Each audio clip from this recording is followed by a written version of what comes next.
Hi guys, welcome back to my channel. I'm back with I got a new show to review from BET Plus called Diarra from Brooklyn. Let's just say this first episode was intense. So it's called Chasing Ghosts.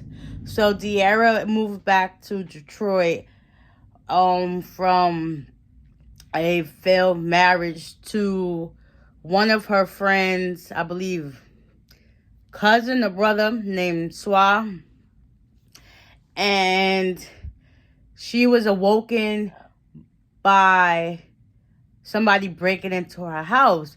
Come to find out, it was one of the kids she grew up with from back in the day, because what gave it away was his distinctive cough he had. And she turned around, was like, danger. And then next thing you know, he tried to hug her, whatever. And then he went and called his stepson Bone, and they went into the kitchen to have cake or whatever. And she started talking about her life story, and he's looking around the place like it looked like a filth, like a pigsty. So after that situation, they leave or whatever the case may be. She goes to work the next day. She's a teacher, and she talks to one of her coworkers by the name of T, and he's gay, and they have this, like, when they do like the DARE program, and like the police officers come to the school and talk to the kids about what's going on in society in the community. Yeah, they did one of those things, and then one of the kids said something smart like, "This sucks," and she said, "Come here." She talked to him or whatever, and she was like, "Listen, maybe if you be quiet, we could get out of here faster. Now go sit down." After that, in the midst, she's basically going through denial of her marriage being over. She's getting divorced. So I think later on that night, whatever, she gets home from work. Because they had a fight at the school, so she tried to be Captain Save a person, and as she was trying to break up the fight, the little boy ended up punching her in the face. So the principal talks to her and is like, "Listen, we have 3 rules here in this school. Like, some of the teachers been telling us that you're like Captain Extra." She be thinking that they would talk about how she's devoted, loving, caring, and kind. No, that's not the case. They was like, "You Captain Extra, like you be doing too much. Do the job that pay you. If not, don't worry about it." So, to my understanding, even though that school is like harsh and wherever they at, it's like hood, and it is what it is. Do your job and that's it. So if they're fighting, let them fight each other and kill themselves for all I care, is basically what the principal was saying. So the principal was like, "So we have 3 rules in this school. Don't touch the kids, don't touch the kids, don't touch the kids. Okay? Yes, they're gonna fly in here. Don't touch the kids." So she was like, "Okay, thank you. Have a nice day." She went back to her class or whatever. So later on that day, she gets home from school or whatever.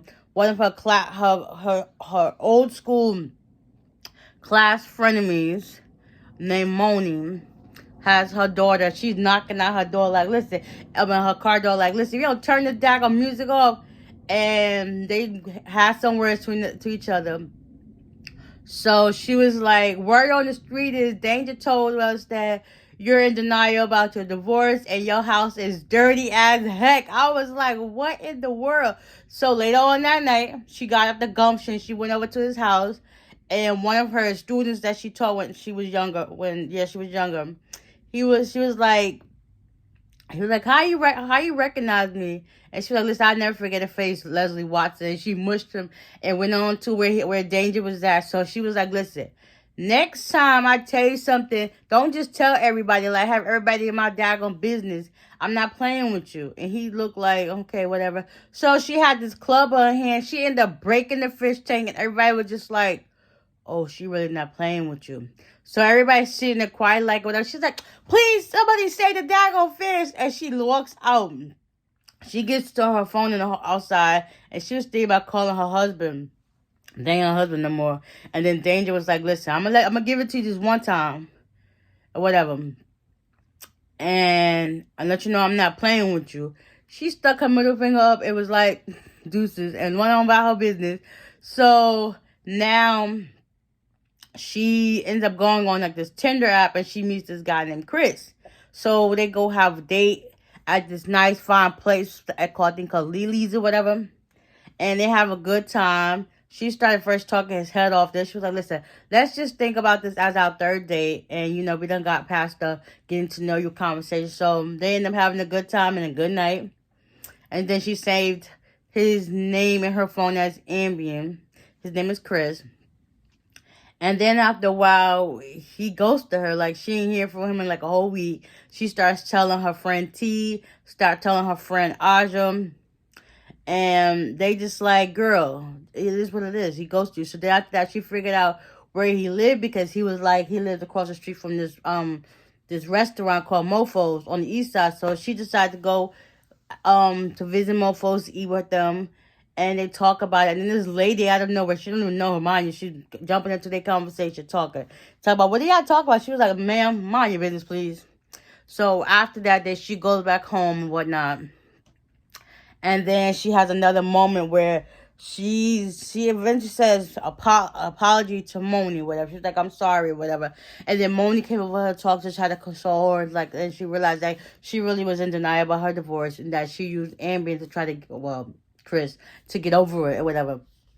But she had a feeling like she knew this guy from somewhere. So later on, Moni and Diarra went over to where he lived at. Somebody came out of the place. And at the same time, there was a car watching. But we didn't know that. So she goes upstairs to his house, whatever. The door was magically open. They opened the closet door. There was some Russian tied up naked. And she was like, he kept speaking in Russian. And she was trying to tell him, like, listen, I'm trying to help you. So she was like, switchblade to Moni. Moni gave her the switchblade. And he started, you know, be quiet. He talked a little bit English. She was like, listen, I'm just trying to help you. So at the same time that she cuts the tape from him, and he gets up to go grab a bag, and she was like, listen, I'm trying to help you. He ended up dropping a dog tag, and she picks it up and thinks like, what is that? So after this, Moni and Diarra, they was like, she was like, so you had all this stuff, and you didn't even have to help me. They done made it back to the house. She's like, listen, whatever. Go on about your business. So after that, she's been served her papers. And I think that was that same guy that night of the date that was trying to get to her, but she thought he was just following her. But so, Chris, that's the word to me back there. Oh, sorry, guys. So after that, she finally came to realization that she's getting divorced. She goes to, I think, the courthouse or whatever, and she asks for some paper or whatever. And then while she's standing there, she sees a poster missing person's poster. Oh, I forgot. In the beginning of the show, it started off with this little boy missing named Deonte Brooks.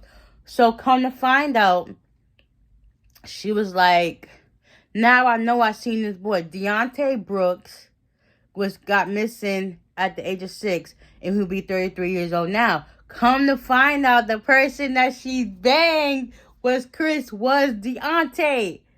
Like, the age progression photo that they put next to it was like, yeah. And then some guy yelling like, listen, mine's the business that pay you. Like, if everybody do that and stay in their place, you'll be gainfully employed. So she took it upon herself, like, that's my mission. I'm going to figure out what happened to him. So then towards the end, come to find out, she was texting him.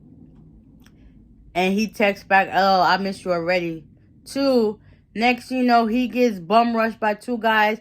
They kidnap him and put him into a van. He ends up losing one of his shoes, and his shoe is left in the snow. And that's the end of that episode. So, with that being said, hopefully you guys enjoyed it so far. Y'all check it out on BET Plus. And y'all stay tuned for more. I got y'all. Bye.